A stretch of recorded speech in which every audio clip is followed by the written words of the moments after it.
பிஸ்மில்லாஹிர் ரஹ்மானிர் ரஹீம். அல்ஹம்துலில்லாஹ். அஸ்ஸலாத்து வஸ்ஸலாம் அலா ரசூலில்லாஹ். ரப்பனா ஜித்னா இல்மா.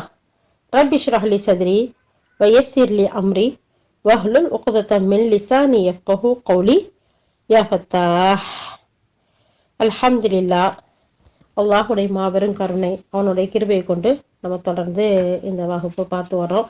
அதுலேயும் இந்த துல்ஹஜ் பிறை முதல் 10 நாளுடைய சிறப்பா அல்லாஹுடைய வசனங்களை, முக்கிய சூறாக்களை, நம்ம எவ்ரிடே நம்முடைய அன்றாட வாழ்க்கைக்கு தேவையான அந்த வசனங்களை நம்ம பார்த்து வர்றோம். அல்ஹம்துலில்லாஹ். யா அல்லாஹ், இதன் மூலம் இது எதிர்பார்த்த பலனை நீ தந்தருள்வாயாக யா அல்லாஹ்.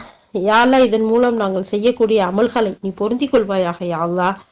யா அல்லாஹ், இஹ்லாஸோடும் தக்வாவோடும் செய்யக்கூடிய அமலாக எங்களுடைய அமல்களை நீ ஆக்கி வை யா அல்லாஹ். முகஸ்துதியிலிருந்து எங்களை பாதுகாத்தருள்வாயாக யா அல்லாஹ். ஆமீன் யா ரப்பல் ஆலமீன். அல்ஹம்துலில்லாஹ். இன்னைக்கு நம்ம பார்க்க போற சூரா இஹ்லாஸ். சூரா இஹ்லாஸ் நமக்கு அன்றாடம் குர்ஆன் ஓத தெரியாதவர்களுக்கு கூட மனப்பாடமா ஓதக்கூடிய ஒரு சூரா. இது 112வது சூரா. இதுல ஓர் இறைமை அப்படின்ட்டு இதோடைய அர்த்தம். இது மக்காவில் இறக்கப்பட்டது. 4 வசனங்கள் தான். திருக்குர்ஆனோட 12வது அத்தியாயமான இந்த இஹ்லாஸ் ஓரிரையை சொல்லக்கூடிய அத்தியாயமா இருக்கு. இந்த நபி ஸல்லல்லாஹு அலைஹி வஸல்லம் அவங்களுடைய மக்கா வாழ்க்கையில் அருளப்பட்ட மக்கிய அத்தியாயம். ஹசன் பஸ்ரி ரஹ்மத்துல்லா, இக்ரிமா ரஹ்மத்துல்லா, அத்தாவு ரஹ்மத்துல்லா, முஜாஹித், கதாதா ரஹ்மத்துல்லா ஆகிய நிறைய அறிஞர்கள் சொல்றாங்க. இருப்பினும் இப்னு அப்பாஸ் ரலியல்லாஹு, முஹம்மது பின் கஅப், அபுல் ஆலியா, பஹாக் ரஹ்மத்துல்லாஹ் இவங்கெல்லாம் மதனி அத்தியாயம் சொல்றாங்க. ஸோ 3 குல்சூராவுக்குமே அறிஞர்களுக்கு மத்தியில 2 விதமான கருத்தை பார்க்கிறோம். ஒரு சிலர் மக்காவில் இறக்கப்பட்டதுங்கிறாங்க, ஒரு சிலர் மதீனாவில் இறக்கப்பட்டதுன்னு சொல்றாங்க. இது எல்லாமே தஃப்சீர் அல் பஹருல் முஹைத்துல வரக்கூடியதா இருக்குங்கிறத இமாம் இப்னு கஸீர் ரஹ்மத்துல்லாஹ் இங்கே மென்ஷன் பண்ணி காட்டுறாங்க. அல்ஹம்துலில்லாஹ். இதை தொடர்ந்து அல்லாஹ் சுப்ஹானஹு வ தஆலா சொல்றான், அல் இஹ்லாஸ் அப்படின்னு சொல்ற இந்த வார்த்தைக்கு பல அர்த்தங்கள் சொல்றாங்க. இந்த அத்தியாயத்துல இஸ்லாத்தின் அடிப்படை கொள்கையான ஓரிரை கொள்கையை தெளிவுபடுத்தக்கூடிய அதே நேரத்துல ரத்தின சுருக்கமா 4 வசனத்துல அல்லாஹ் தஆலா இந்த அழகான இந்த ஏகத்துவ கொள்கைய ரொம்ப அழகா சொல்லி காட்டக்கூடிய ஒரு சூறாவா இது இருக்குது. ஒவ்வொரு ஆயத்திலும் 1000 கருத்துக்களை உள்ளடக்கிய கருவூலமா இருக்குது. இது அருளப்பட்ட வரிசையில 22வது அத்தியாயமான அன்னாஸ் 114வது அத்தியாயத்துக்கு பின் அருளப்பட்டது அப்படின்னு சொல்றாங்க. சோ இந்த சூறாக்கள் தொடர்ந்து சூரா இஹ்லாஸ், சூரா ஃபலக், சூரா நாஸ் ஒன்றுக்கு பின் ஒன்னா இறக்கப்பட்டதா இருக்கு அப்படிங்கறத நம்ம பார்க்கிறோம். அது மட்டும் இல்லாம இந்த சூரா இஹ்லாஸ் என்பதற்கு கசடர தூய்மை அப்படிங்கிற பொருள் இருக்குது. இங்க இத சொல்றதுக்கு தான் இஹ்லாஸ் என்பதற்கு ஓர் இறைமை, ஒற்றை தெய்வீகம், கூட்டில்லா கடவுள் தன்மை அப்படிங்கிற மீனிங்கும் இதுக்கு பெறலாம்னு சொல்லி விளக்கம் கொடுக்குறாங்க. இதுல இருந்து தான் லா இலாஹ இல்லல்லாஹ், அல்லாஹ்வை தவிர வேறு இறைவன் இல்லை அப்படிங்கிற உறுதிமொழி, அதாவது கலிமத்துல் இஹ்லாஸ் அப்படின்னு சொல்லிட்டு அதுக்கு சொல்லுவாங்க.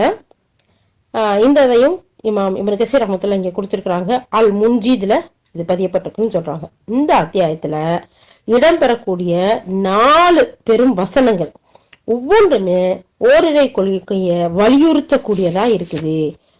ஏக தெய்வ கொள்கைய வற்புறுத்தது, ஒரே ஒரு இறைவன் தான் அப்படிங்கிற அந்த கொள்கைய ஆணித்தரமா எடுத்து சொல்லக்கூடிய வசனங்களா இருக்கு. அந்த 4 வசனங்கள்லயும் எவ்வளவு பெரிய ஆதாரபூர்வமான ஒரு அழகிய செய்தி அல்லாஹ் சுப்ஹானஹு வ தஆலா சொல்லி காட்டுறான் பாருங்களேன். நம்பர் 1, இருக்கிறான் இறைவன் அப்படிங்கிற தலைப்புல அவன் ஒருத்தன் தான். இறை மறுப்பு கொள்கையான நாத்திகம் இருக்குல்ல, இறைவனே இல்லைன்னு சொல்லக்கூடிய நாத்திகர்கள், அந்த கொள்கைய மறுக்கிறதோட பல தெய்வ கொள்கை இணை கற்பித்தலையும், அதாவது ஷிர்க் வைக்கிறதையும் இந்த வசனம் மறுத்து சொல்லக்கூடியதா இருக்கு இந்த சூரா இஹ்லாஸ். அது மட்டும் இல்லாம இந்த அகில உலகத்தின், இந்த பேரண்டத்தின் ஒவ்வொரு அசைவும் அப்படி நன்கு திட்டமிட்டு அப்படி கச்சிதமா அமைக்கப்பட்டிருக்கு. இதுல கொஞ்சம் கூட ஒரு சிறிதளவு மாற்றம் ஏற்பட்டாலும் பெரியதொரு சீரழிவு தோன்றும் அப்படிங்கிறதுல அறிவியல் இன்னைக்கு இருக்கக்கூடிய டெக்னாலஜி நிரூபிக்கப்பட்டிருக்கு. இயற்கை ஆய்வாளர்கள் இதை உண்மைப்படுத்தி சொல்றாங்க. அப்படின்னு சொன்னா இந்த பிரபஞ்சத்தை படித்து பரிபாலிச்சு கொண்டிருக்கக்கூடிய மகா வல்லவனாகிய அல்லாஹ் ஒருவன் இருந்தாக வேண்டும். அவன்தான் இறைவன் அல்லது கடவுள். இதத்தான் அரபு மொழியில சொல்றோம் அல்லாஹ். அப்போ இந்த அகில உலகத்தையும் நிர்வகிக்கக்கூடிய ஒரு இறைவன் அல்லாஹ் இருக்கிறான் அப்படிங்கிறத உண்மைப்படுத்தக்கூடிய ஒரு வசனமா இந்த சூறாவுல இருக்கக்கூடிய வசனங்கள் இருக்குதுங்கிறத நம்ம பார்க்கிறோம். அல்லாஹு அக்பர், அல்லாஹு அக்பர். அதை தொடர்ந்து இதே நேரத்துல இந்த இறைவன் ஒன்றுக்கு மேற்பட்ட பல இறைவனா இருந்தா இந்த அகிலத்தின் அமைப்பு, இந்த பேரண்டத்தின் கட்டமைப்பை சீரழிஞ்சு போயிரும். அதோடைய இயக்கம் பலத்த பாதிப்புக்குள்ளாகி நாசம் ஏற்பட்டுரும் அப்படிங்கிறதும் உண்மையான இயற்கையான ஒரு சொல்லா இருக்கு. ஒவ்வொருவனும் தன்னுடைய இறையாண்மையை நிலைநிறுத்த, அதாவது பல இறைவன் இருந்தா, பல கடவுள்கள் இருந்தா அவங்களுடைய அந்த தன்மைகளை நிலைநிறுத்துறதுக்கு முயற்சி செய்வாங்க. அதுல வெற்றியோ தோல்வி இதை சந்திக்கும் போது ஒருத்தன் தோப்பான், ஒருத்தன் வெல்லுவான். அடுத்த நிமிஷம் அந்த சக்தி தோற்றவன் சர்வ சக்தி படைத்த கடவுளா இருக்க முடியுமா? தோத்து போனவன் பல கடவுள் இருந்தா அவங்கவுங்க சக்தியை நிலைநாட்டுறதுக்காக பார்ப்பாங்க. அப்ப ஒருத்தன் தோத்து போய் ஒருத்தன் ஜெயிச்சா தோத்து போனவன் கடவுளா இருக்க முடியுமா? அப்போ இதுக்கு மாற்றமானதா இருக்கு. பல தெய்வ கொள்கைய, பல கடவுள் கொள்கைய மறுக்கக்கூடியதா இருக்கு இந்த சூறாவில் இருக்கக்கூடிய வசனங்கள். அடுத்து அல்லாஹ் தேவையற்றவன். அந்த தேவையற்றவன் அப்படின்னு இது ஒண்ணு இருக்கிறதுனால தான் அது நிறைவேறாட்டாலும் ஜீவிக்க முடியாது. அதாவது அந்த தேவையை பூர்த்தி செய்பவன் யாரோ அவனே தேவையுள்ளவனை விட மேலானவனாக இருக்கிறான். அப்படின்னா தேவையுள்ளவன் கடவுளா இருக்க முடியுமா? இருக்க முடியாது. அதனாலதான் இறைவனுக்கு எந்தவித தேவையுமே இல்லை. யாரிடமும் அவனுக்கு தேவை இல்லை, யாரிடமும் அவனுக்கு தேவை இருக்க முடியாது. மாறா அவனுடைய படைப்புகள்ல, சிருஷ்டிகள்ல எல்லாமே ஒவ்வொரு நொடியும் அவன்கிட்ட தான் தேவையுள்ளதா இருக்குமே தவிர அவன் யாருக்கிட்டையும் தேவையுள்ளவனா இருக்க மாட்டான். அப்படிப்பட்டவன் கடவுளா இருக்க முடியாது, இறைவனா இருக்க முடியாது அப்படிங்கிறத ஆணித்தரமா அழகா நமக்கு சொல்லி காட்டக்கூடியதா இருக்கு இந்த சூறாவுல வரக்கூடிய வசனங்கள். அடுத்து மூணாவதா, அந்த இறைவனுக்கு குழந்தைகள் குட்டிகள் இல்லை, வாரிசு கிடையாது. அப்படி இருந்தா இறைவனுக்கு மனைவி வேணும், அவள்கிட்ட அவன் தேவை நிறைவேற்ற வேண்டியது வரும். அதோட மனைவி இறைவி ஆவாள். இப்ப இறைவன் அவனுக்கு மனைவி இருந்தா இறைவி, அப்ப வாரிசு இளங்கடவுளா ஆகும். அப்ப இந்த இறைமை ஓர் இறை அப்படிங்கிறதுல கூட்டு ஏற்பட்டோம். இந்த இணை துணை சர்வ வல்லமை படைத்தவனுக்கு ஒரு உகந்த செயலானதா இல்லை. அதனாலதான் அல்லாஹ் குழந்தைகளை விட்டும், மனைவியை விட்டும், குட்டிகளை விட்டும், வாரிசுகளை விட்டும், எல்லாத்தை விட்டும் தேவையற்றவன் அப்படிங்கிறத அல்லாஹாலா சொல்லிட்டு, இறைவனுக்கு பெற்றோரும் கிடையாது, மனைவி இல்ல, பிள்ளைகள் இல்ல, வாரிசு இல்ல, அப்ப பெற்றோரும் கிடையாது. அப்படி பெற்றோர் இருந்தால் அவர்களை அவனுக்கு கடவுளா, அதாவது இறைவனுக்கு பெற்றோர் இருந்தால் அந்த இறைவனுக்கு அவங்க கடவுளா இருப்பாங்கல்ல, அதுதான் அதாவது வேறொரு சக்தி உதவியை நாடக்கூடிய ஒரு தேவை வரும். இப்ப அதனாலதான் ஒண்ணு இறைவனுக்கு தாயோ தந்தையோ எதுவோ இருந்தா அதுவும் இறைவனுக்கு இணையான சக்தியாகி விடும். இங்கே பல தெய்வ கொள்கை தலை தூக்கும். ஆகையினால இறைவன் ஒருவன், அவன் ஒரே ஒருத்தன் தான், அவனுக்கு தேவையில்லை, அவனுக்கு வாரிசு இல்லை, அவனுக்கு தாய் தந்தை இல்லை, அவனுக்கு நிகர் யாருமே இல்லை. இதுதான் இஸ்லாத்துடைய அடிப்படை கொள்கை. அப்போ இந்த 4 விஷயத்தையும் ஆணித்தரமா உறுதியா தெளிவா சொல்லக்கூடிய ஒரு சூறாவா வசனங்களா இந்த சூறா இஹ்லாஸ் இருக்கு அப்படிங்கிறத நமக்கு முதல் தரமாவே இந்த சூறாவை பத்தின ஒரு அழகான ஒரு விஷயத்தை நமக்கு சொல்லி காட்டுறாங்க. அதை தொடர்ந்து இறக்கப்பட்ட பின்னணி இருக்குல்ல, இந்த சூறா ஒவ்வொரு சூறாவும் இறக்கப்பட்டதற்கான காரணம் இருக்கும்.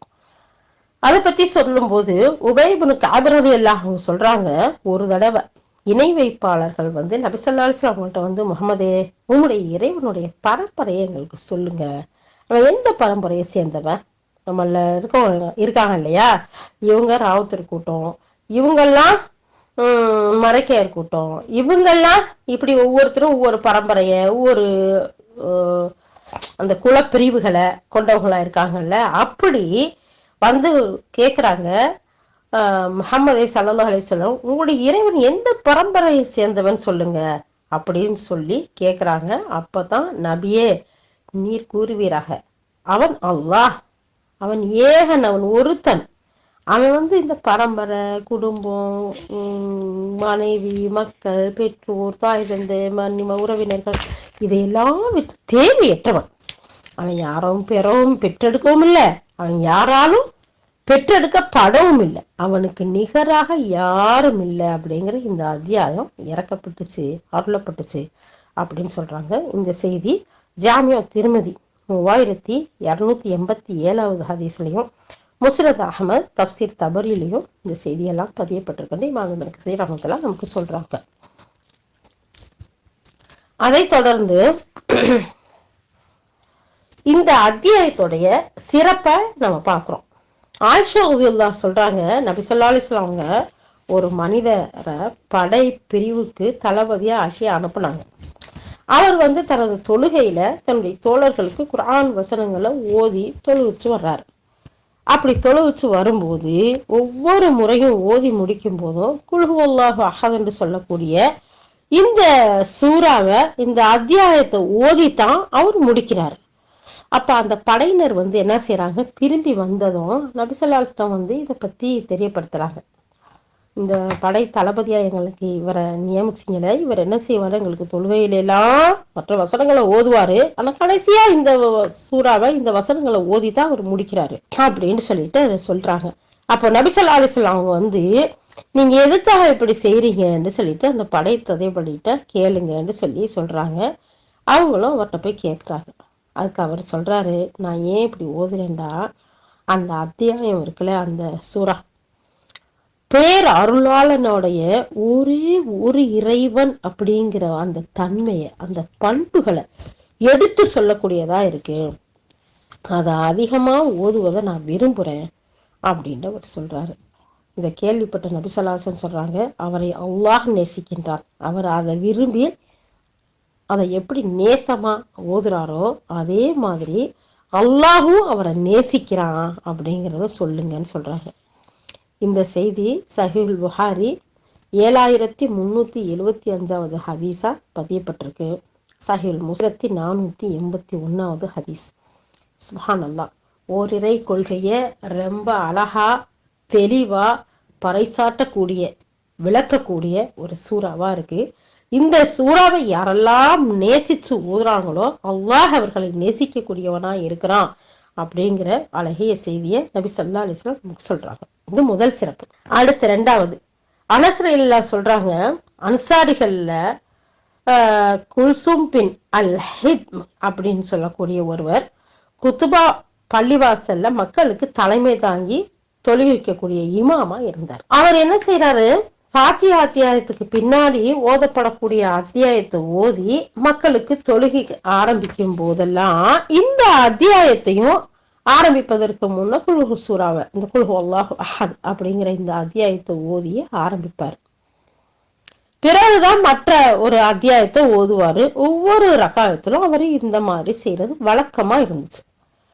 இது பத்தி அவர்கிட்ட அவருடைய நண்பர்கள், நீங்க ஏன் இந்த குல்ஹுவல்லாஹ் சூறாவை ஓதிட்டு அடுத்த சூறாவை நீங்க ஆரம்பிக்கிறீங்க அப்படின்னு சொல்லிட்டு, பிறகு அது போதாது என்று ஏன் இன்னொரு சூறாவையும் நீங்க ஓதுறீங்களே அப்படின்னு சொல்லி கேக்குறாங்க. ஒன்று அந்த அத்தியாயத்தை மட்டும் ஓதுங்க, அப்படி இல்லாட்டி அதை விட்டுட்டு வேற ஒரு அத்தியாயத்தை ஒரு சூறாவை ஓதுங்க, ரெண்டையும் ஓதாதீங்க அப்படின்னு சொல்லி அவங்க சொல்றாங்க இமாமா இருக்கக்கூடிய இவர்கிட்ட. அதுக்கு அவர் சொல்றாரு, நான் இந்த அத்தியாயத்தை ஓதுறத கைவிட மாட்டேன், நீங்க விரும்பினா இவ்வாறு ஓதி தலைமை தாங்கி நான் தொழுக வைக்கிறேன்ல அந்த பணியை செய்யறேன், அதை நீங்க வெறுத்தா நான் உங்களுக்கு தொழுவிப்பறத தொழுவிச்சு இமாமா நான் இருக்கிறேன்ல அதை நான் விட்டுடுறேன், உங்களுக்கு நான் தொழுக வைக்க மாட்டேன் அப்படின்னு சொல்லி அவர் சொல்றாரு. அந்த மக்கள் என்ன செய்யறாங்க, அவரை தங்களையே சிறந்தவரா நினைக்கிறாங்க, கருதுறாங்க. அதனால அவரல்லாத மற்றவரை தங்களுக்கு தொழுக வைக்கிறத அவங்க விரும்பல. அதனால என்ன செய்யறாங்க, சரி ஓகே அப்படின்னு சொல்லி போகுது.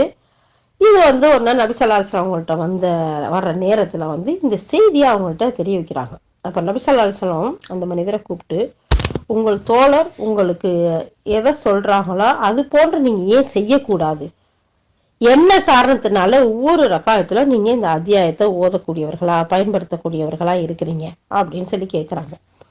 அதுக்கு அந்த மனிதர் சொல்றாரு, நான் இந்த அத்தியாயத்தை நேசிக்கிறேன், அதனால நான் இதை வளமையா இப்படி ஓதி வர்றேங்கிறத அவங்க சொல்றாங்க. அதுக்கு நபி ஸல்லல்லாஹு அலைஹி வஸல்லம், இந்த அத்தியாயத்தை நீ நேசிப்பது உண்மை சொர்க்கத்துல சேர்க்கும் அப்படின்னு சொல்றாங்க. இந்த செய்தியும் சஹீஹுல் புகாரில தமிழாக்கத்துல 774வது ஹதீஸா வருது. சுப்ஹானல்லாஹ். இந்த சூறாவை இந்த அத்தியாயத்தை பொருள் உணர்ந்து விளங்கி நேசிக்கக்கூடிய ஒவ்வொருத்தருக்கும் எவ்வளவு பெரிய அழகிய சுப செய்திகள் இருக்குங்கிறத பாருங்களேன். இது இந்த சூறாவுக்கே இருக்க இரண்டாவது சிறப்பு. மூணாவது சிறப்பு, குர்ஆன்ல இது 3ல ஒரு பகுதி அப்படிங்கறத சொல்றாங்க. அபூ சயீத் அல் குத்ரி ரலியல்லாஹு அன்ஹு சொல்றாங்க, நபி ஸல்லல்லாஹு அலைஹி வஸல்லம் அவர்கள் தன்னுடைய தோழர்களை நோக்கி ஒரு இரவுல குர்ஆன்ல 3ல் ஒரு பகுதியை உங்கள ஒருவரால் ஓத முடியாதா அப்படின்னு கேக்குறாங்க. இத சிரமமா கருதிய நபி தோழர்கள் எங்கள்ல யாருக்கு இந்த சக்தி உண்டு அல்லாஹ்வின் தூதரே அப்படின்னு சொல்லி கேக்குறாங்க. ஏன்னா குர்ஆன்ங்கிறது 30 பாட்டு, 10, 20, 30 இப்படி 3 பகுதியா இருக்கு. அதுல ஒரு பகுதி உங்களுக்கு யாருக்கு ஒரே ராத்திரில ஓத முடியும்னு கேட்கல, எங்களுக்கு யாருக்கு அந்த சக்தி இருக்கு அப்படின்ட்டு கேக்குறாங்க. அதுக்கு நபி ஸல்லல்லாஹு அலைஹி வஸல்லம் சொல்றாங்க, அவன் அல்லாஹ், அவன் ஏகன், அல்லாஹ் தேவையற்றவன் அப்படின்னு தொடங்கக்கூடிய அத்தியாயம் அல் குர்ஆனின் 3ல் ஒரு பகுதியா இருக்கு என்று சொல்றாங்க. இந்த செய்தியும் சஹீஹுல் புகாரி தமிழாக்கம் 5015வது ஹதீஸா வருது. அப்போ குர்ஆன் 3 விஷயங்களை சொல்லுது. என்ன அந்த 3 விஷயம்? ஒண்ணு ஏகத்துவம், ஒரே ஒரு இறைவன் தான், அவனை தவிர வேற இறைவன் இல்லை. 2வது விஷயம் தூதுத்துவம், தூதர்கள் செய்திகள். 3வது மறுமை கோட்பாடு, மறுமைதான் நம்மளுடைய வாழ்க்கை, அதுதான் நம்மளுடைய லட்சியம். இந்த 3 பாட்டு தான் முழு குர்ஆன்ல இருக்கு. அதுல முதல் பாட்டான அந்த ஏகத்துவத்தை முழுமையா சொல்லக்கூடிய ஒரு முழு அந்த 10 அந்த 3ஆ பிரிச்ச அந்த முதல் பாட்டு அது இருக்கிறதுனால குர்ஆனுடைய ஒரு பகுதி அப்படின்னு சொல்றாங்க. சுப்ஹானல்லாஹ். அப்ப பாருங்க, ஒரு ராத்திரியில இந்த குர்ஆனுடைய ஒரு பகுதியான இந்த குல் சூராவை ஓதும்போது ஒரு பகுதியவே ஓதுன நன்மை இருக்கு அப்படிங்கிறத அல்லாஹ்வுடைய ரசூல் சொல்றாங்க. அடுத்து 4வது, அல்லாஹ்வின் தூதர் ஸல்லல்லாஹு அலைஹி வஸல்லம் சொல்றாங்க, இந்த குல் ஹுவல்லாஹு அஹத் என தொடங்கக்கூடிய அத்தியாயத்தை யார் ஓதுகிறாரோ அவர் குர்ஆனில் 3ல் ஒரு பகுதியை ஓதியவரை போன்றாவார். உபை பின் கஅப் ரலியல்லாஹு அறிவிக்கிறாங்க, முஸ்னது அஹ்மதுல வதீர். அப்போ யார் இந்த சூறாவை ஓதி வர்றாரோ அவர் குர்ஆன்ல 3ல ஒரு பகுதியை ஓதியவர் போன்றாவார். அவ்வளவு பெரிய சிறப்பு இந்த சூறாவுக்கு இருக்கிறத பார்ப்போம்.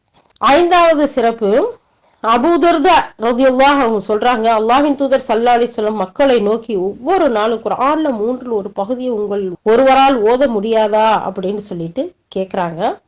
மக்கள் ஆமா அல்லாஹ்வின் தூதரே, எங்களால் ஓத முடியாது, நாங்க அதுக்கு இயலாதவர்களும் பலகீனவர்களாகவும் இருக்கிறோம் அப்படின்னு பதில் சொல்றாங்க. அதுக்கு அல்லாஹ்வுடைய தூதர் ஸல்லல்லாஹு அலைஹி வஸல்லம் சொல்றாங்க, அல்லாஹ் குர்ஆனை 3 பகுதிகளா பிரிச்சிருக்கிறான். அதுல குல் ஹுவல்லாஹு அஹத் என்று தொடங்கும் அத்தியாயம் குர்ஆனில் 3 ஒரு பகுதியாகும் அப்படின்னு சொல்றாங்க. இந்த செய்தி நூல் தாரமி முஸ்னத் அஹமதுல பதியப்பட்டிருக்கு. பாருங்க எத்தனை இடத்துல அல்லாஹ் சுப்ஹானஹு வ தஆலா இந்த சூறாவுக்குள்ள சிறப்பை அல்லாஹ்வின் தூதர் மூலமா நமக்கு எடுத்து சொல்றாங்க அப்படிங்கிறத பாருங்க.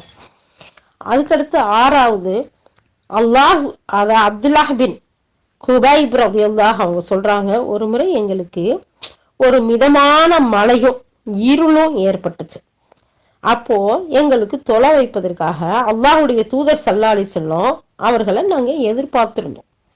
அப்போ அல்லாஹ்வுடைய தூதர் ஸல்லல்லாஹு அலைஹி வஸல்லம் அவங்க என்னுடைய கரத்தை பிடிச்சு என்னுடைய கையை பிடிச்சுக்கிட்டு சொல்வீராக அப்படின்னு சொன்னாங்க.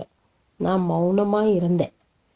மறுபடியும் அல்லாஹ்வின் தூதர் ஸல்லல்லாஹு அலைஹி வஸல்லம் சொல்வீராக அப்படின்னு சொன்னாங்க. அப்பவும் நான் என்ன சொல்லணும் அப்படின்னு கேட்டேன். நபி ஸல்லல்லாஹு அலைஹி வஸல்லம் சொன்னாங்க, குல் ஹுவல்லாஹு அஹத் என தொடங்கக்கூடிய அத்தியாயத்தையும் அதை அடுத்து வரக்கூடிய பாதுகாப்பு தேடக்கூடிய 2 அத்தியாயங்கள் இருக்குல்ல, 113 114, இத காலையில மாலையிலும் 3 முறை ஓதுவீராக. அதுவே அதாவது அவையே உமக்கு 2 தடவையும் காலையிலும் மாலையிலும் எல்லாவற்றுக்கும் போதுமானவையாக இருக்குங்கிறது அல்லாஹ்வுடைய தூதர் ஸல்லல்லாஹு அலைஹி வஸல்லம் சொல்றாங்க. அப்ப பாருங்க, அப்துல்லாஹ் இப்னு குபைப் ரலியல்லாஹு அவங்கள கூப்பிட்டு அவங்க கையை பிடிச்சு அல்லாஹ்வுடைய ரசூல் சொல்றாங்க, நீங்க சொல்லுங்க சொல்லுங்க, நான் எதை சொல்ல அப்படிங்கவும் இந்த சூறாக்களை சொல்லுங்க. காலையிலையும் மாலையிலையும் 3 முறை இந்த சூறாவை, அதாவது எந்த சூறாவை, இந்த குல் ஹுவல்லாஹ் அஹதுங்கிற சூறாவையும் மற்ற 2 சூறாவையும் நீங்க ஓதி வந்தீங்கன்னு சொன்னா அது உங்களுக்கு போதுமானதா இருக்கு. வேற என்ன வேணும், நமக்கு போதுமானதா இருக்குதுன்னு சொன்னா இந்த செய்தி முஸ்னத் அஹ்மது, நஸஈ, ஜாமிஉ திர்மிதியில பதியப்பட்டிருக்கு. அல்லாஹு அக்பர். 7வது இது தொடர்ந்து வரக்கூடிய இந்த சிறப்புகள்ல நபித்தோழர் முஆத் பின் அனஸ் அல் ஜுஹனி ரலியல்லாஹு அவங்க சொல்றாங்க, அல்லாஹ்வின் தூதர் ஸல்லல்லாஹு அலைஹி வஸல்லம் இந்த குல் ஹுவல்லாஹு அஹத்னு தொடங்கக்கூடிய இந்த அத்தியாயத்தை இறுதி வரை யார் 10 முறை ஓதுகிறாரோ அவருக்காக அல்லாஹ் சொர்க்கத்தில் ஒரு மாளிகையை எழுப்புவான் அப்படின்னு சொல்றாங்க. அப்போ உமர் ரலியல்லாஹு சொல்றாங்க, அவ்வாறாயின் நாங்கள் அதிகமா ஓதுவோம் அல்லாஹ்வுடைய தூதரே அப்படின்னு சொல்றாங்க. அதுக்கு அல்லாஹ்வுடைய தூதர் ஸல்லல்லாஹு அலைஹி வஸல்லம் சொல்றாங்க, அல்லாஹும் உங்களுக்கு அதிகமா வழங்குவான், அவன் மிகவும் தூய்மையானவனா இருக்கிறான் அப்படின்னு அல்லாஹ்வுடைய தூதர் ஸல்லல்லாஹு அலைஹி சொல்றாங்க. இந்த செய்தி முஸ்னத் அஹ்மது தாரமியில பதியப்பட்டிருக்குன்னு சொல்லிட்டு இந்த ஹதீஸோடைய அறிவிப்பாளர் தொடர் பலவீனமானது அப்படிங்கிறதையும் இப்னு கசீர் ரஹ்மத்துல்லாஹ் சொல்றாங்க. ஆனா இந்த இப்னு கசீர்ல நமக்கு மென்ஷன் பண்ணி இருக்கிறாங்க. ஆனா பலவிதமான சிறப்புகளை முன்னாடி நம்ம பார்த்தோம், இதையும் நமக்கு சொல்லி இருக்கிறாங்க. அதுக்கு அடுத்து இந்த 7 சிறப்புகளையும் கொண்டதா இந்த சூரா இருக்கு. சூரா இஹ்லாஸ். இஹ்லாஸ்ன்னு சொல்லக்கூடிய குல் ஹுவல்லாஹு அஹத் அப்படிங்கிற இந்த சூரா. அடுத்து பாதுகாப்பு அத்தியாயங்கள் இருக்கு இல்லையா, அதோட இதையும் சொல்றாங்க. எப்படின்னா, உக்பா பின் ஆமிர் ரலியல்லாஹு அவங்க சொல்றாங்க, ஒரு முறை நான் அல்லாஹ்வுடைய தூதர் ஸல்லல்லாஹு அலைஹி வஸல்லம் அவங்கள சந்திச்சேன். அப்படி சந்திக்கும் போது அவங்களோட கையை பிடிச்சுக்கிட்டு நான் முதல்ல பேச ஆரம்பிச்சேன். அப்போ அல்லாஹ்வுடைய தூதரே, இறை நம்பிக்கையாளர்களின் வெற்றி எதுல இருக்குன்னு நான் கேட்டேன். நான் அல்லாஹ்வுடைய தூதரை சந்திக்கிறேன், அவங்க கையை பிடிச்சுக்கிட்டு முதல்ல முந்தி நான் பேசுறேன் அவங்க கிட்ட, அல்லாஹ்வுடைய தூதரே, இறை நம்பிக்கையாளர்களுடைய வெற்றி எதுல இருக்குன்னு. அதற்கு அல்லாஹ்வுடைய தூதர் ஸல்லல்லாஹு அலைஹி வஸல்லம் சொன்னாங்க, உக்பா, நீ உனது நாவை காத்துக்கொள்வீராக, நாவை பேணிக்கங்க, வெற்றி இருக்குது. இது நானா சொல்றேன், வெற்றி இருக்குங்கிறத அல்லாஹ்வுடைய தூதர் ஸல்லல்லாஹு அலைஹி வஸல்லம் சொல்றாங்க. அல்லாஹ்வுடைய தூதர் அல்லாஹ் நான் இந்த கேள்வியை கேட்டதுக்கு உன்னுடைய நாவை பாதுகாத்து கொள்ளுங்க. அடுத்து உமது இல்லமே உமக்கு மனதளவில் விசாலமானதா இருக்கட்டும். மூணாவது உமது தவறுக்காக வருந்தி அழுவீராக அப்படின்னு சொல்லிட்டு பதில் சொல்றாங்க. 3 விஷயம் சொல்றாங்க. உக்பா பின் ஆமிர் ரலியல்லாஹு நபி ஸல்லல்லாஹு அலைஹி வஸல்லம் சந்திக்கிறாங்க. அவங்கள கையை பிடிச்சுக்கிட்டு இவங்க முந்திக்கிட்டு கேக்குறாங்க, அல்லாஹ்வுடைய தூதரே, இறை நம்பிக்கையாளருடைய வெற்றி எதுல இருக்குன்னு கேக்குறதுக்கு அல்லாஹ்வுடைய தூதர் ஸல்லல்லாஹு அலைஹி வஸல்லம் உக்பா ரலியல்லாஹு பார்த்து சொல்றாங்க, உக்பாவே, முதல்ல உங்களுடைய நாம பாதுகாத்துக்கங்க.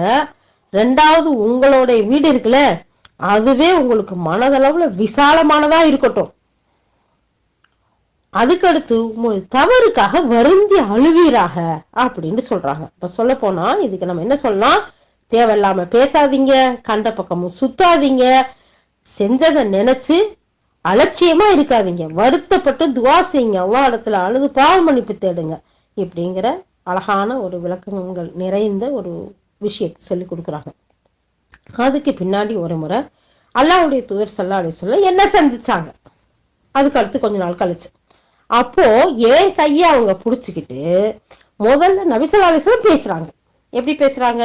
உக்பா பின் ஆமீரே, தௌராத், இன்ஜீல், ஜபூர், மஹத்தான குர்ஆன் ஆகிய வேதங்கள்ல அருளப்பட்ட உன்னதமான 3 அத்தியாயங்களை நான் உங்களுக்கு அறிவிக்கட்டுமா அப்படின்னு கேட்டாங்க. நான் உடனே அல்லாஹ்வுடைய தூதர்கிட்ட, அறிவியுங்கள் அல்லாஹ்வுடைய தூதரே, தங்களுக்கு என்னை அல்லாஹ் அர்ப்பணமாக்கட்டும் அப்படின்னு நான் சொன்னேன்.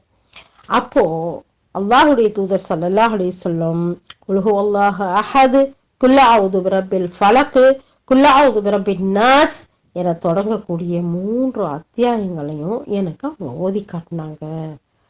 அல்லாஹு அக்பர், அல்லாஹு அக்பர். அப்ப பாருங்க, எல்லா வேதங்கள்லயும் சிறந்த ஒரு அத்தியாயமா இருக்கக்கூடியது இந்த 3 குல்சூலாக்களுமா இருக்கு. பின்னர் அல்லாஹ்வின் தூதர் ஸல்லல்லாஹு அலைஹி வஸல்லம், உக்பா, இந்த அத்தியாயங்களை நீ மறந்து விட வேண்டாம், அவற்றை ஓதாமல் எந்த இரவிலும் நீ உறங்க செல்ல வேண்டாம்னு சொன்னாங்க.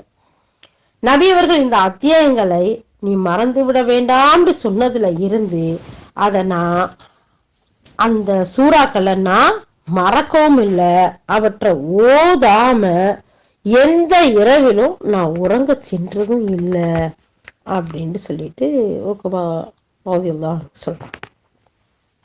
சொல்லிட்டு அதுக்கு அர்த்தம் சொல்றாங்க, பின்னர் ஒரு முறை நான் அல்லாஹ்வின் தூதர் ஸல்லல்லாஹு அலைஹி வஸல்லம் அவங்கள சந்திச்சப்போ அவர்களின் கையை பற்றி கொண்டு நான் முதல்ல பேச ஆரம்பிக்கிறேன். அப்போ அல்லாஹ்வுடைய தூதரே, சிறந்த நற்செயல்கள் குறித்து எனக்கு தெரியப்படுத்துங்க என்று நான் கேட்டேன். அதுக்கு அல்லாஹ்வுடைய தூதர் ஸல்லல்லாஹு அலைஹி வஸல்லம் சொன்னாங்க, உக்பா, உமது உறவை முறித்து கொள்வரோ, அதாவது உமது உறவை முறித்து கொள்வரோடு நீ சேர்ந்து வாழ்வீராக, உமக்கு கொடுக்க மறுத்தவருக்கு நீ தாராளமா கொடுப்பீராக, உமக்கு அநீதி இழைத்தவரை நீ புறக்கணித்து விடுவீராக என்ற செய்தியை சொல்றாங்க. இது முஸ்னத் அஹ்மதுல பதியப்பட்டிருக்கு. சுப்ஹானல்லாஹ், எவ்வளவு ஒரு அழகிய செய்திகள் இந்த ஹதீஸ்ல, இந்த அறிவிப்புல இருக்குங்கிறத பாருங்க. ஆனாலும் இப்னு கசீர் ரஹ்மத்துல்லாஹ் பலவீனமானது அறிவிப்பாளர் தொடரலன்னு சொல்றாங்க. ஆனா தப்சீர் இப்னு கசீர்ல இமாம் பதிவு பண்ணியிருக்கிறாங்க. சுப்ஹானல்லாஹ். ஏன்னா இதுல வரக்கூடிய செய்திகள் மற்ற ஆதாரபூர்வமான ஹதீஸ்கள்ல அறிவிப்புல இருக்கக்கூடியதா இருக்கு. ஆனா இந்த அறிவிப்பாளர் தொடர் மட்டும் பலகீனமா தான் இருக்கு. அதனால பதிஞ்சிருக்காங்க. அல்லாஹு அக்பர், அல்லாஹு அக்பர். இதுல கூட வரக்கூடிய செய்திகள் ஒவ்வொன்றையும் நம்ம ரொம்ப கவனமா கேட்டு நம்மளுடைய வாழ்க்கையில எடுத்து நடக்கக்கூடியவர்களா இருந்தா சுப்ஹானல்லாஹ் ரொம்ப நமக்கு ஈடேற்றம் தரக்கூடியதா இருக்கும். ஏன்னா அல்லாஹ்வுடைய தூதர் ஸல்லல்லாஹு அலைஹி வஸல்லத்தை சந்திச்சு வெற்றி எதுல இருக்கு? உங்களுடைய நாம பேணுங்க, அதுல இருக்கு வெற்றி. நீங்க கண்ட பக்கமும் சுத்தி அலைஞ்சு தேவையில்லாம உங்களுடைய பார்வைகளை போட்டு தேவையில்லாத செயல்கள் செய்யறதை விட உங்களுக்கு உங்க வீடே போதுமானதா இருக்கு. அது மட்டும் இல்ல, உங்களுடைய செயல்களை நினைச்சு வருத்தப்பட்டு அதை சீர்தூக்கி பார்த்து அதை ஆய்வு பண்ணி பார்த்து நம்ம செய்யறதெல்லாம் சரியா அப்படின்னு பார்த்து தவறுகள் ஏராளம் இருக்கும். அவன் ஒவ்வொன்றுக்கும் அல்லாஹ் இடத்துல அழுது மன்னிப்பு தேடுங்க. அதுக்கெல்லாம் இந்த துனியா நம்ம வாழும் காலம்தான் நமக்கு அவகாசம் கொடுக்கக்கூடியதா இருக்கு. கபூர்ல போய் நம்ம மன்னிப்பு கேட்க முடியுமா? மறுமையில போய் மன்றாட முடியுமா? எந்த ஒண்ணுக்கும் வாய்ப்பு கிடைக்காது. இது முதல். ரெண்டாவது விஷயமா, இந்த குல் சூரா 3ஐயும் நீங்க இரவு நேரத்துல தூங்குறதுக்கு முன்னாடி மறந்துடாதீங்க. ஏன் தெரியுமா? 4 வேதத்தையும் சொல்றாங்க, அத்தனையும் சிறப்பானதா இருக்கு. அழகிய செய்தி இல்லையா? இது கேட்டுட்டு சொல்றாங்க, ஒரு நாள் நான் இந்த செய்தியை கேட்டதுல இருந்து நான் மிஸ் பண்ணதே இல்ல, ஓதாம தூங்குனதே கிடையாது அப்படிங்கிற செய்தியை இங்க சொல்றாங்க. நான் மறந்ததே இல்லைன்னு. மூணாவது விஷயமா, உக்குபாவை ரலியல்லாஹு வந்து கேட்கும் போது, உறவை உங்ககிட்ட யார் முடிச்சுக்கிறாங்களோ அதை சேர்ந்து வாழுங்க, உங்களுக்கு கொடுத்த மறுக்கிறவங்களுக்கு தாராளமா கொடுங்க. சுபஹானல்லா. இதெல்லாம் நம்ம வாழ்க்கையில செய்யறது வர்றதுங்கிறது அவ்வளவு ஒரு ஈஸியான விஷயம் இல்லை. ஏன்னா இதெல்லாம் ஆதாரபூர்வமான மற்ற ஹதீஸ்ல வந்திருக்கு. அதனாலதான் இந்த இடத்துல இமாம் இப்னு கஸீர் ரஹ்மத்துல்லாஹ் பதிவு பண்ணி நமக்கு சொல்லவும் செய்யறாங்க. ஆனா இந்த அறிவிப்பாளர் தொடர் மட்டும்தான் பலகீனமா இருக்கு, சேர்ந்து வரக்கூடிய. அப்போ அது மட்டும் இல்ல, உங்களுக்கு அநீதி இழைச்சாங்களே அவங்கள புறக்கணிச்சிருங்க, அல்லாஹ் உங்களுக்கு உதவி செய்வான். சுப்ஹானல்லாஹ், அல்லாஹு அக்பர். ஒவ்வொரு செய்திகளும் மாணிக்கங்கள், முத்துக்கள். இது அழகி. இதுல எந்த முத்தை எந்த மாணிக்கத்தை எடுத்தாலும் நமக்கு ஈடேற்றம் தானே, செல்வம் தானே. அல்ஹம்துலில்லாஹ், அல்லாஹ்விடத்துல நெருக்கத்தையும் அன்பையும் பெற்றுத்தரக்கூடிய விஷயங்கள் தானே. சுப்ஹானல்லாஹ், அல்லாஹு அக்பர். ஓகே, அதை தொடர்ந்து ஆயிஷா ரலியல்லாஹு சொல்றாங்க, நபி ஸல்லல்லாஹு அலைஹி வஸல்லம் அவங்க தனது படுக்கைக்கு உறங்க போனா ஒவ்வொரு இரவுலையும் தம்முடைய உள்ளங்கைகளை இணைத்து அதுல குல்ஹுவல்லாஹு அஹது, குல்லாவுது பிரபில் ஃபலக்கு, குல்லாவுது பிரபின் நாஸ், இந்த அத்தியாயங்களை ஓதி ஊதி கொள்வாங்க. பிறகு தன்னுடைய இரு கைகளையும் அது எட்டும் அளவுக்கு தனது உடல்ல இயன்ற வரை தடவி கொள்வாங்க. முதல்ல தலையில ஆரம்பிச்சு பிறகு முகம், பிறகு உடலின் முற்பகுதி கைகளால் தடவி கொள்வார்கள். இதே மாதிரி 3 முறை செய்வாங்க. இது சஹீஹுல் புகாரில 5017வது ஹதீஸா இருக்கு. சுப்ஹானல்லாஹ். அப்போ ஆமீர் ரலியல்லாஹு அங்க சொல்லி கொடுத்தாங்களே, உக்பா பின் ஆமீர் ரலியல்லாஹுங்களுக்கு, அது எந்த அளவுக்கு உண்மையான ஒரு செய்தியா இருக்கு பாத்தீங்களா? ஆயிஷா ரலியல்லாஹு சொல்றாங்க. அப்ப அதனாலதான் அந்த செய்தியெல்லாம் நமக்கு சொல்றாங்க. அப்ப நம்மளும் இந்த அல்லாஹ்வுடைய தூதர் செய்த அழகிய வழிமுறைகளை செய்யக்கூடியவர்களா, பின்பற்றக்கூடியவர்களா இருக்கணும். இது அழகிய சுண்ணாக்கள். அது மட்டும் இல்லை, இப்ப இந்த சிறப்புகளோட, அதாவது இந்த சூறாவுல அல்லாஹ் தஆலா எந்த விஷயத்த சொல்றான், இந்த சூறாவுக்கே உள்ள சிறப்புகள் என்ன, இந்த சூறா சொர்க்கத்தோடைய மாளிகை பெற்று தரக்கூடியதா இருக்கு, எல்லாவற்றிற்கும் போதுமானதா நிறைவானதா இருக்கு, குர்ஆன்ல 3ல ஒரு பகுதியா இருக்கு, பாதுகாப்பு தேடக்கூடிய அத்தியாயங்கள்ல ஒன்னா இருக்கு. அது மட்டும் இல்ல, ஒரு நிவாரணம் தேடக்கூடிய ஒரு வசனங்களா இருக்கு. அதனாலதான் அல்லாஹ்வுடைய தூதர் ஸல்லல்லாஹு அலைஹி வஸல்லம் ஒவ்வொரு நாளும் ஓதி உள்ளங்கையில ஊதி தன்னுடைய மேனியெல்லாம் தடவிக்கிட்டு படுப்பாங்கங்கிற ஒரு செய்தியை ஆயிஷா ரலியல்லாஹு சொல்றாங்க. ஸோ இந்த சூறாவுக்கே உரிய சிறப்புகளையும் இறக்கப்பட்ட வரலாறுகளையும் நம்ம பார்த்துட்டோம். இதை தொடர்ந்து வாங்க இப்பதான் சூறாக்குள்ள நம்மள இமாம் இப்னு கஸீர் ரஹ்மத்துல்லாஹ் கூட்டிட்டு போறாங்க. போய் பார்ப்போமா? பிஸ்மில்லாஹிர் ரஹ்மானிர் ரஹீம். குல் ஹுவல்லாஹு அஹத், அல்லாஹு ஸமத், லம் யலிது வலம் யூலது வலம் யகுல் லஹு குஃபுவன் அஹத். அளவில்லா அருளாளன், நிகரில்லா அன்புடையோன், அல்லாஹ்வின் திருப்பெயரால் ஆரம்பம் செய்கின்றேன். நபியே நீர் கூறுவீராக, அல்லாஹ் அவன் ஏகன், அல்லாஹ் தேவையற்றவன், அவன் யாரையும் பெற்றெடுக்கவில்லை, அவன் யாராலும் பெற்றெடுக்கப்படவும் இல்லை, அவனுக்கு நிகராக எவரும் இல்லை. 4 வசனம். இந்த அத்தியாயத்தின் 1வது வசனம், நபியே நீங்க சொல்லுங்க, நீங்க கூறுங்க, அவன் அல்லாஹ், அவன் ஏகன் அப்படின்னு அல்லாஹ் தஆலா சொல்லி காட்டுறான் இல்லையா? இந்த வசனத்துக்கு, அதாவது அல்லாஹு அஹத், அந்த அஹதுங்கிற வசனத்துக்கு இக்ரிமா ரஹ்மத்துல்லாஹ் சொல்றாங்க, யூதர்கள் தங்களுடைய இறைவனுடைய மகனா உஸைர, யஸ்ரா அப்படின்னு சொல்லக்கூடியவரை வழிபடுறோம் அப்படின்னு சொன்னாங்க. கிறிஸ்தவர்கள் நாங்கள் இறைவனுடைய மகனான மசீஹ் ஈசாவை வழிபடுறோம்னு சொன்னாங்க. அக்னி ஆராதனையை செய்யக்கூடியவர்கள், நெருப்பு வணங்கக்கூடியவர்கள் இருக்காங்கல்ல, நாங்க சூரியனையும் சந்திரனையும் வழிபடுறோம்னு சொன்னாங்க. இணை வைப்பாளர்கள் நாங்க சிலைகளை வழிபடுறோம்னு சொன்னாங்க. அப்போதான் நபியே நீங்கள் கூறுவீராக, நபியே நீர் கூறுவீராக, அல்லாஹ் அவன் ஒருவன், அவன் ஏகன் அப்படிங்கிற வசனத்தை தன் தூதர் ஸல்லல்லாஹு அலைஹி வஸல்லம் அவர்களுக்கு அல்லாஹ் அருளினா. அல்லாஹ் ஒருவனும் ஏகனுமாய் இருக்கிறான், அவனுக்கு நிகராகவோ உதவியாளராகவோ ஒப்பாகவோ இணையானவனோ யாரும் கிடையாது. ஏன் சொன்னா அவன் தன் பண்புகள்ல செயல்கள் அனைத்திலும் நிறைவானவனா இருக்கான். எந்த ஒண்ணுலயுமே குறை இல்லை, ஒரு துணை தேவைப்படுறதுக்கு. அவன் நிறைவானவனா இருக்கான் அப்படிங்கிறத சொல்லி காட்டக்கூடிய இந்த முதல் வசனத்தை சொல்லி காட்டுறான். அப்ப பாருங்க, ஒவ்வொருத்தரும் ஒவ்வொரு வழிபாட்டு முறையில இருந்திருக்கிறாங்க.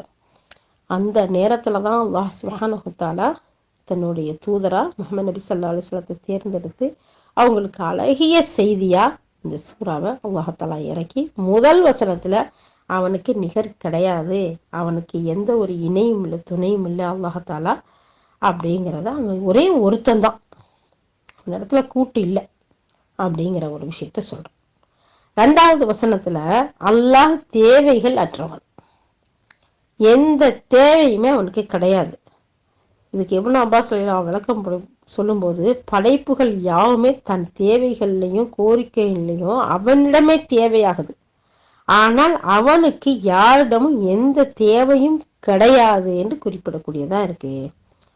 மற்றொரு அறிவிப்புல இப்னு அப்பாஸ் சொல்றாங்க, அஸ்ஸமது என்பவன் எஜமானனா இருக்கான், அவனுடைய அதிகார உரிமை முழுமையானது, அவன் மாண்பு மிக்கவனா இருக்கான், அவனது மாண்பு முழுமையானது, அவன் மகத்துவம் மிக்கவனா இருக்கான், அவனது மகத்துவமும் முழுமையானது, அவன் பெருந்தன்மையாளனா இருக்கான், அவனது பெருந்தன்மையும் முழுமையானது, அவன் நன்கு அறிந்தவனா இருக்கான், அவனுடைய அறிவும் முழுமையானது, அவன் ஞானம் நிறைந்தவனா இருக்கிறான், அவனுடைய ஞானமும் முழுமையானது, அவன் எல்லா வகையான மேன்மைகளையும் அதிகாரங்களையும் நிறைவா கொண்டவனா இருக்கான், அவனே தூய்மையான், அவன்தான் அல்லாஹ் ஆவான்.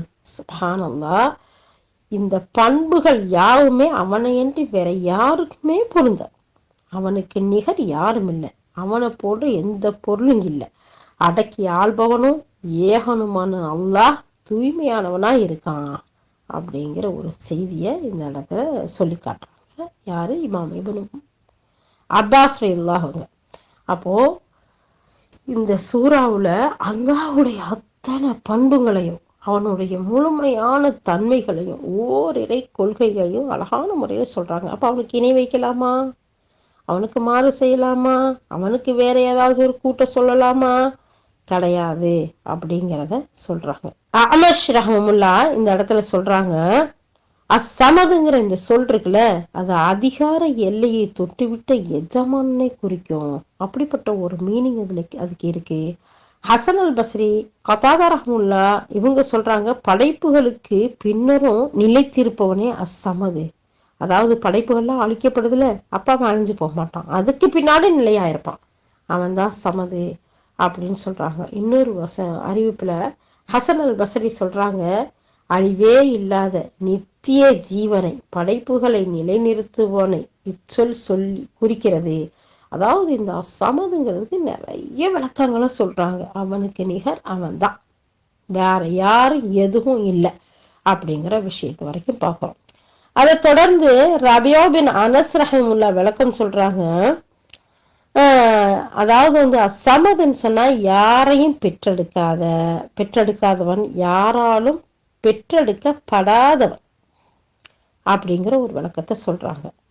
இந்த வசனத்துக்கு இதுக்கு பிந்திய வசனமான அவன் யாரையும் பெற்றெடுக்கல, அவன் யாராலும் பெற்றெடுக்கப்படவும் இல்லை அப்படிங்கிற அந்த வசனத்தை விளக்க உரையா ஆக்கியிருப்பது போல நமக்கு தெரியுது. அதாவது அல்லாஹ்தாலா எந்த தேவையும் அற்றவன் அப்படிங்கிறது, அவனை யாரும் பெறவும் இல்லை, அவனை யார் பெற்றெடுக்கப்படவும் இல்லைங்கிற இந்த விளக்கத்தை அல்லாஹ்வே நமக்கு தெரியப்படுத்துறான் அப்படிங்கறது சொல்றாங்க. இது ஒவ்வொரு விதமான நயமான ஒரு விளக்கமா இருக்குது அப்படின்னு சொல்றாங்க. சுப்ஹானல்லாஹ்.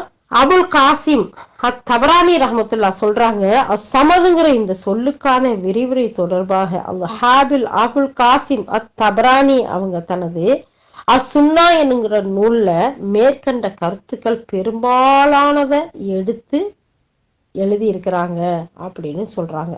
இது அனைத்துமே சரியானது, அனைத்துமே வல்லமையும் மாண்பு மிக்க தம் இறைவனின் பண்புகளா இருக்கு. நம்ம மேல பார்த்தோம் பார்த்தீங்களா எத்தனை விஷயங்கள், அதுல அத்தனையும் முழுமையானவனா அவன் இருக்கான் இல்லையா. எனவே அவனுக்கு உணவோ பானமோ தேவையில்லை. அவனே படைப்புகளுக்கு பின்னரும் நிலையாக இருக்கக்கூடியவனா இருக்கான். ஏறத்தாழ இதே கருத்தை பைஹிகி ரஹ்மத்துல்லாஹ் அவங்களும் குறிப்பிடுறாங்க. இவங்களும் மிகப்பெரிய தஃசீர் ஆசிரியர். ஸோ அப்போ 1, 2 வசனங்களுக்கு நம்ம விளக்கங்களா பார்த்துட்டோம். இப்ப 3வது 4வது வசனத்தை விளக்கம் சொல்றாங்க. அவன் யாரையும் பெற்றெடுக்கல, அவன் யாராலும் பெறப்படவும் இல்லை, அவனுக்கு நிகராக யாரும் இல்லை அப்படின்னு சொல்லி அல்லாஹ் தஆலா தெரிவிக்கிறான். அந்த இறைவனுக்கு பிள்ளையோ பெற்றோரோ மனைவியோ கிடையாது. முஜாஹித் ரஹ்மத்துல்லாஹி சொல்றாங்க, அவனுக்கு நிகராக யாரும் இல்லை அப்படிங்கிற இந்த 4வது வசனத்தை, அவனுக்கு துணைவி இல்லை அப்படிங்கிறத குறிக்கக்கூடியதா இருக்கு. அதாவது இந்த 4வது வசனத்துல அந்த வசனம் அவனுக்கு துணைவி இல்லை அப்படிங்கிறத சொல்லி காட்டுறதா இருக்கு. இது பின்வரும் வசனங்களை ஒத்து இருக்குது என்று சொல்லிட்டு 6வது அத்தியாயத்துல 101வது வசனத்தை இதுக்கு ஒரு எடுத்துக்காட்டா சொல்றாங்க. வானங்களையும் பூமியும் முன்மாதிரியின்றி படைத்தவனாவான், அவனுக்கு எப்படி குழந்தை இருக்க முடியும்? அவனுக்கு துணைவியே இல்லையே, அவனே அனைத்து பொருட்களையும் படைத்திருக்கும் போது அவனுக்கு எப்படி துணைவி இருக்க முடியும், குழந்தைகள் இருக்க முடியும்? சில மக்கள் சொன்னாங்கல்ல, அல்லாஹுக்கு பிள்ளைகள் இருக்குது, அதனாலதான் கிறிஸ்தவர்கள் ஈசா அந்த மசீகையும் உசைர் அவங்களையும் யூதர்கள் வணங்கக்கூடியவர்களா, அல்லாஹுக்கு பிள்ளைன்னு சொல்லக்கூடியவர்களா இருக்கிறாங்க. அல்லாஹ் சுப்ஹானஹு வ தஆலா 6வது அத்தியாயம் 101வது வசனத்தின் மூலம் இந்த வானத்தையும் பூமியையும் முன்மாதிரியின்றி படைத்தவனாகிய அல்லாஹுக்கு குழந்தை எப்படி இருக்க முடியும், அவனுக்கு தான் மனைவியே இல்லையே அப்படின்னு சொல்லி அல்லாஹ் சுப்ஹானஹு வ தஆலா சொல்லக்கூடியதா இருக்கு. அதே மாதிரி அவன் அனைத்து பொருட்களையும் படைத்தவனும் அவற்றின் உரிமையாளனுமா இருக்கிறான். இப்போ அவனே படைச்சான், அதோட உரிமையாளனும் அவனாத்தான் இருக்கிறான். நம்மள மாதிரி நம்ம ஒரு இடத்துல போய் ஒரு பொருளை வாங்குறோம், ஒரு இடத்த வாங்குறோம், ஒரு வீட்டை வாங்குறோம், ஒரு நிலத்தை வாங்குறோம், ஒரு ஜாமானை வாங்குறோம், ஒரு ட்ரெஸ்ஸை வாங்குறோம், இந்த மாதிரி இல்லை. அவன் தான் அத்தனையுமே உருவாக்குனவன். அவனுக்கு யாருடைய தேவையும் எந்த ஒரு தேவையும் அவனுக்கு கிடையாது. அனைத்து பொருட்களையும் படைத்தவன் அவன்தான், அனைவரும் தான் அவன்கிட்ட தேவையாகக்கூடியவராக இருக்கிறோம். அப்போ அனைத்துக்கும் உரிமையாளனும் அவன்தான், வேற யாருமே கிடையாது. இப்படி இருக்க அவனுடைய படைப்புகள்ல அவனுக்கு சரிசமமா நிகரோ நெருக்கமோ உறவோ எப்படி இருக்க முடியும்? முடியாது அப்படிங்கறத ரொம்ப தெளிவா சொல்லக்கூடிய வசனம். இதுல இருந்தெல்லாம் அல்லாஹ் தூய்மையானவன், பரிசுத்தமானவன், உயர்ந்தவனும் ஆவான். எது அதாவது அவனை படைக்கிறதுல இருந்து, அவன் தேவையாகிறதுல இருந்து, அவன் உறவுகளை எடுத்துக்கிறதுல இருந்து, எல்லா விஷயத்துல இருந்தும் அவன் தேவையற்றவன், புகழுக்குரியவன், பரிசுத்தமானவன் அப்படிங்கறத அல்லாஹ் தஆலா சொல்றான். மற்ற வசனங்கள்லயும் அல்லாஹ் தஆலா சொல்றான். 19வது அத்தியாயத்துல 88, 89வது வசனம், அளவற்ற அருளாளன் தனக்கு ஒரு குழந்தை எடுத்துக்கொண்டான் என்று அவர்கள் கூறுகிறார்கள், இதன் மூலம் நீங்கள் மிகப்பெரிய அபாண்டமான ஒன்றை சொல்லிவிட்டீர்கள். அல்லாஹ் தஆலா சொல்றான், அளவற்ற அருளாளன் அல்லாஹ் தனக்கு குழந்தை ஏற்படுத்தி கொண்டான் என்று அவர்கள் சொல்கிறார்கள். அவன் தூய்மைவன், அவன் தூய்மையானவன், அவனுக்கு குழந்தை தேவையில்லை, அவனுக்கு மனைவி தேவையில்லை, அவனுக்கு பலகீனம் இல்லை, அவனுக்கு தூக்கம் இல்லை, அவனுக்கு அலட்சியம் இல்லை, அவனுக்கு எந்த ஒன்றுமே யாருக்கிட்டையும் தேவை கிடையாது. அப்போ அதனால குழந்தை இருக்குன்னு நீங்க சொல்றத விட்டு அவன் பரிசுத்தமானவன். மாறாக அந்த வானவர்கள் கண்ணியமிக்க அடியார்களா இருக்கிறாங்க. வானவர்களை தேவதைகளை அல்லாஹ் எடுத்துக்கிட்டான்னு சொல்றாங்களே, அதுக்கு அல்லாஹ் சொல்றான், அந்த வானவர்கள் கண்ணியமான அடியார்களா இருக்கிறாங்க. அவர்கள் அவனை முந்தி கொண்டு எதையுமே பேச மாட்டாங்க. அவனது கட்டளை அப்படியே அவர்கள் செயல்படக்கூடியவர்களா இருக்கிறாங்க. 21வது அத்தியாயம் 26, 27 வசனத்துல சொல்றான். நம்ம எல்லாம் அவசரப்பட்டு முந்திக்கிட்டு பேசிடுறோம் இல்லையா? உக்குமார் அதெல்லாம் சொன்னாங்கல்ல, நான் அல்லாஹ்வுடைய தூதரை சந்திச்சேன், முதல் தடவை நான் அவங்க கையை பிடிச்சிக்கிட்டு பேசினேன் அப்படின்னு. அப்போ அந்த மாதிரி நம்ம முந்தி வேற யாராச்சும் பேச முடியுமா? அல்லாஹும் முந்தி மலக்குகள் பேசுறாங்களா?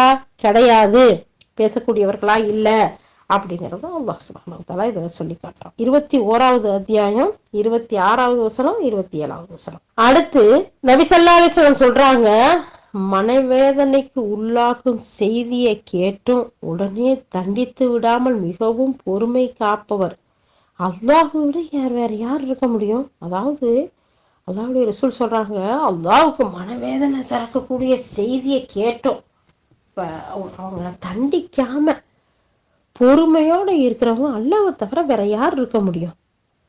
மனிதர்கள்ல சிலர் அவனுக்கு குழந்தை இருப்பதாக சொல்றாங்கல்ல, ஆனா அவனும் அவர்களுக்கு உணவையும் வளத்தையும் உடல் நலத்தையும் வழங்கிக்கிட்டு இருக்கான். சுப்ஹானல்லாஹ். இந்த செய்தி அறிவிக்கிறவங்க அபூ மூசா அல் அஷ்அரி ரலியல்லாஹு அன்ஹு சஹீஹ் புகாரில தமிழாக்கம் 6099, 7378, சஹீஹ் முஸ்லிம்ல 5401வது ஹதீஸா பதியப்பட்டிருக்கு. யாராச்சும் ஒருத்தர் நமக்கு வேதனையும் துன்பமும் கொடுக்கறவங்கள தண்டிக்காம இருப்போமா? தொடர்ந்தோம்.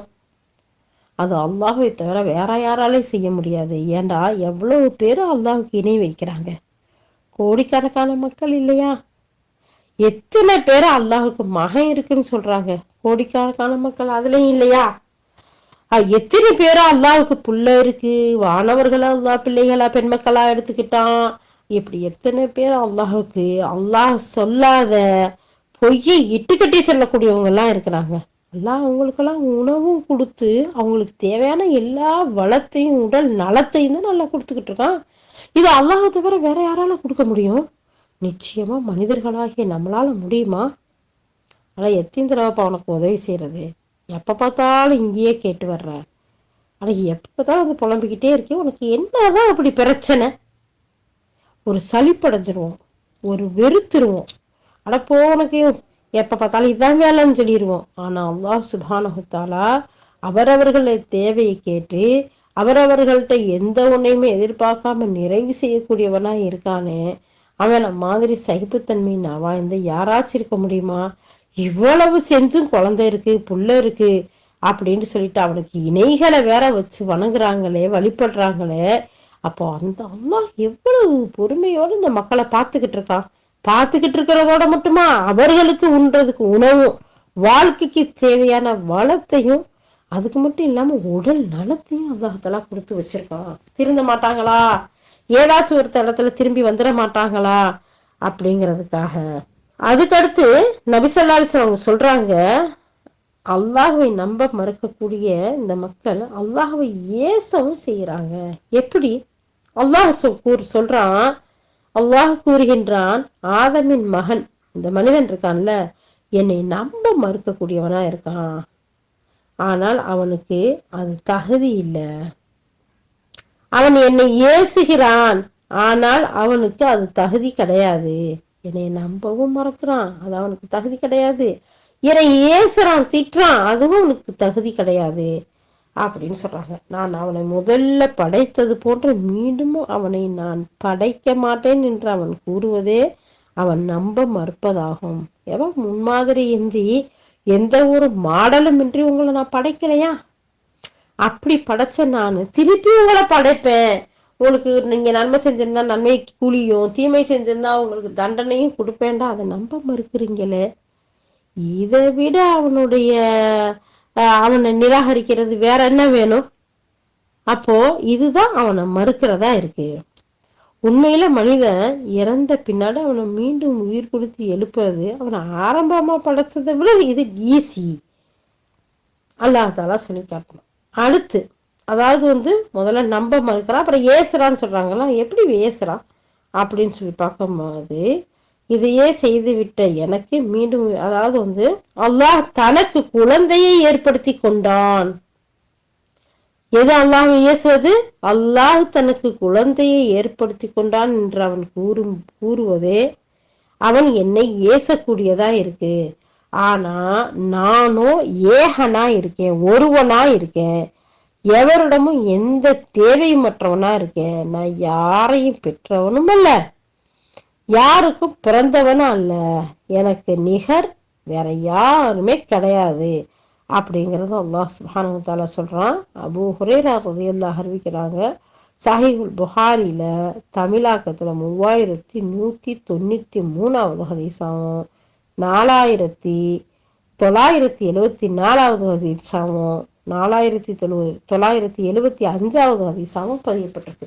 அப்போ யாரு அல்லாஹ்வை நம்ப மறுக்கிறா? மீண்டும் படைப்பான்கிறத மறுக்கக்கூடியவர்கள் நம்ப மறுக்கிறாங்க. யார் அல்லாஹ்வை ஏசுறா? அல்லாஹ்வுக்கு பிள்ளை இருக்குன்னு சொல்றவங்க. இந்த ரெண்டுல இருந்து அல்லாஹ் எங்கள் அனைவரையும் பாதுகாத்தருள்வாயா, உங்களுடைய வாரிசுகளை பாதுகாத்தருள்வாயா. நம்ம அழகிய முறையில அல்லாஹ்டா யாரு, அவனுடைய தன்மைகள் என்ன, அவன் எப்படிப்பட்டவன், எப்படி தன்னை பத்தி தன்னுடைய வேதத்துல சொல்லியிருக்கான், நாம எப்படி நம்பணும், எப்படி அதை நம்பி செயல்படணும் அப்படிங்கிற எல்லா விஷயத்தையும் அல்லாஹ் சுப்ஹானஹு வ தஆலா இந்த சூறாவுல, இந்த அத்தியாயத்துல அழகான முறையில நமக்கு தெரியப்படுத்தலாம். சூரா இஹ்லாஸ் அத்தியாயம் விரிவுரை இத்தோடு நிறைவு பெறுது. புகழும் உதவியும் அல்லாஹுக்கே உரியது. அல்ஹம்துலில்லாஹ். இமாம் இப்னு கஸீர் ரஹ்மத்துல்லாஹ் இங்க முடிக்கிறாங்க. அப்போ சுப்ஹானல்லாஹ், இந்த 112வது சூறாவான இஹ்லாஸ் நமக்கு ஏராளமான பாடங்களை கற்றுக் கொடுக்குது.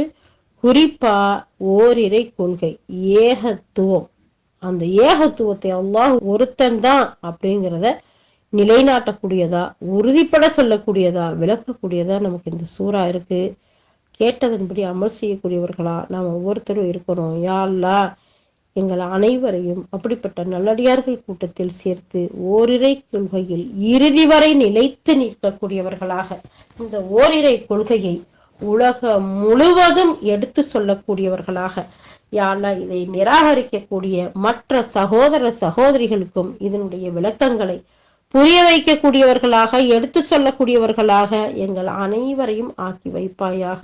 யா அல்லாஹ், நீ பொருந்தி கொள்ளும் விதத்தில் நன்மைகள் செய்யக்கூடியவர்களாக எங்கள் அனைவரையும் ஆக்கி வைப்பாயாக. எங்களிடமிருந்து இந்த பணியை நீ ஏற்றுக்கொள்வாயாக. அதில் இஹ்லாஸிலும் உள்ள தூய்மையையும், யா அல்லாஹ், தக்வா என்ற இறை அச்சத்தையும் எங்கள் அனைவருக்கும் தந்தருள்வாயாக. வஆகிரு தஅவானா அனில் ஹம்துலில்லாஹி ரப்பில் ஆலமீன். அஸ்ஸலாமு அலைக்கும் வரஹ்மத்துல்லாஹி வபரகாத்துஹு.